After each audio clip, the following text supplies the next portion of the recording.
Today's hike starts at the campground in Hopeville Pond State Park. To reach the trail, we must walk about 3/4 of a mile through the park to the northern terminus of the Nehantic Trail. Good morning and welcome to Outdoors with John. Today we are at Hopeville Pond State Park. We were camping here for 4th of July weekend, and I'm going to hike from here to Pachaug and test out my new Zpacks Arc Haul 62-liter backpack. Today the backpack is loaded out for a typical overnight. The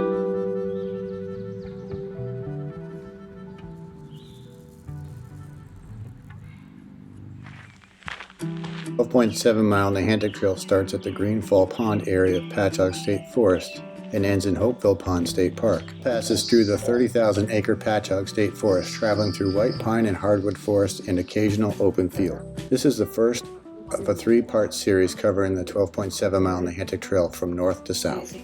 After a short 3/4 mile hike through Hopeville Pond State Park, we've come to the beginning of the Nehantic Trail here. Connecticut DAP Forestry Division is doing a harvest of pine here in Hopeville Pond State Park. Pine pitch was also known as candlewood, and its resinous knots could sustain a flame that would make a torch, and that's Candlewood Hill and Haddam and Candlewood Mountain and New Milford were probably populated by the pitch pine trees. Tar was used along with oakum to caulk wooden ships and preservative for the ship's rigging. This was produced by burning pine logs, stumps, dead wood, branches in outdoor kilns. The bottom of the kilns were lined and sloped, so when the tar was exuded, it was funneled into a collection barrel or trough.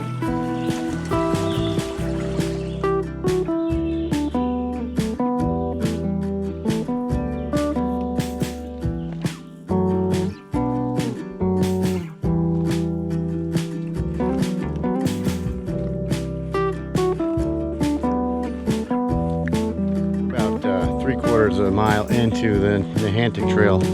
So far it has been mostly undulating hardwood forest.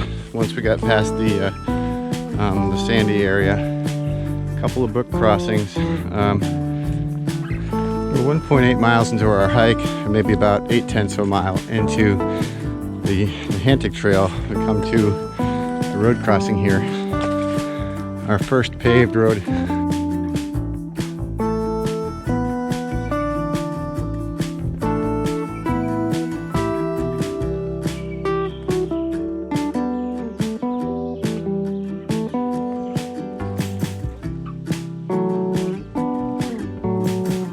Looks like the trail has dumped us out onto some kind of a pentway or cart path where we've got stone walls on either side. We're about 2.5 miles into our hike. The trail here dumps us out on Banjo Sullivan Road.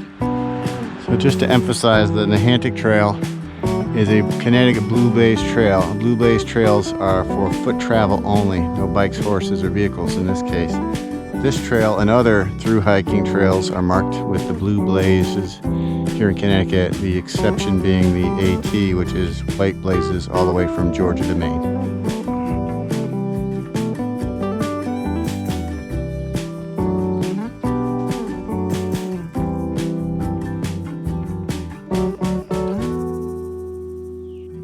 .6 miles into the hike from the campground, maybe about 1.6 into the Nehantic.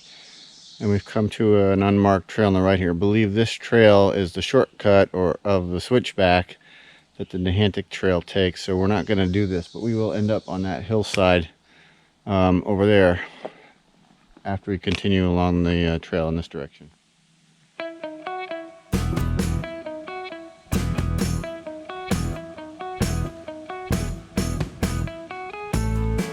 We've been climbing quite a ways up the top of the switchback, and we can see kind of the gorge down here. I'm assuming that we're returning on the other side of the gorge when we get to the end of this switchback. Let's see what it looks like. I'll tell you, it has been pretty good climb so far. The steepest section of the trail may have reached the peak here, but you can tell usually that's why these trails tend to not go straight, because they're bringing you to the top of a peak or gorge or some kind of scenic feature that you're going to be checking out. All right, my guess is we're at the top of about a 30-foot, maybe 35-foot cliff here with a ravine down below. You can see some of the rocks here. We're going to continue We're going to continue the hike going north on this little switchback on the Nehantic Trail.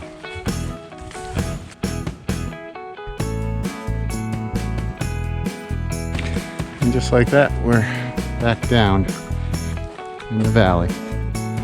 So we are now standing at the bottom of the gorge where we were standing on top of before, and we're now heading back south. You can see the rocks over here. We were on top of that. So yeah, that is probably about 35 feet.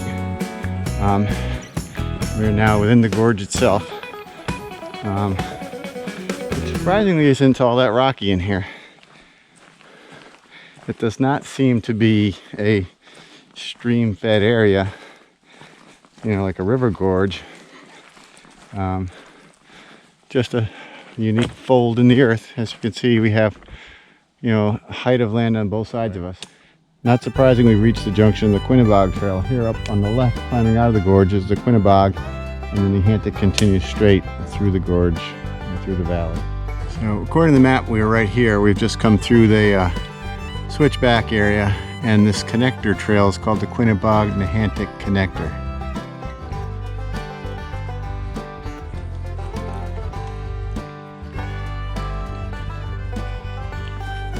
So we've just come off the trail here, which is the bottom of the gorge or the switchback, and over here you can almost see where we were earlier. If you go over this log and just about as far as you can see, you'll be back on the Nehantic Trail. So it makes this big hairpin turn to go up into this valley here so that you can see those rock formations, and also there is the Pachaug Nehantic crossover trail. Probably goes without saying, but I would definitely take the hairpin connector back up there, because that's really where the scenery was. So don't miss out on that. Don't take a shortcut.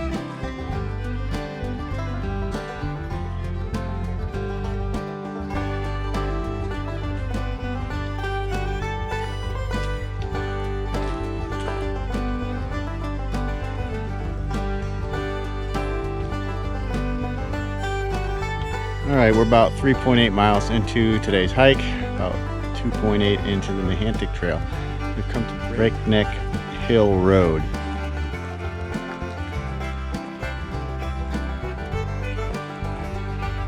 And so this section looks a lot like a cart road. You've got a flat spot, kind of a bench cut into the side of the hill here. And you have a stone wall to retain the soil. So we just came down the hill over there in the background, and we are viewing what was a typical stone bridge that was built by moving some very large stones, building a box culvert underneath, and throwing these large slab stones on top of that box culvert to allow the stream to pass underneath without flooding out the cart path. Thanks for hiking with us today, and if you enjoyed this video, please subscribe so you won't miss part 2 of the Nehantic Trail.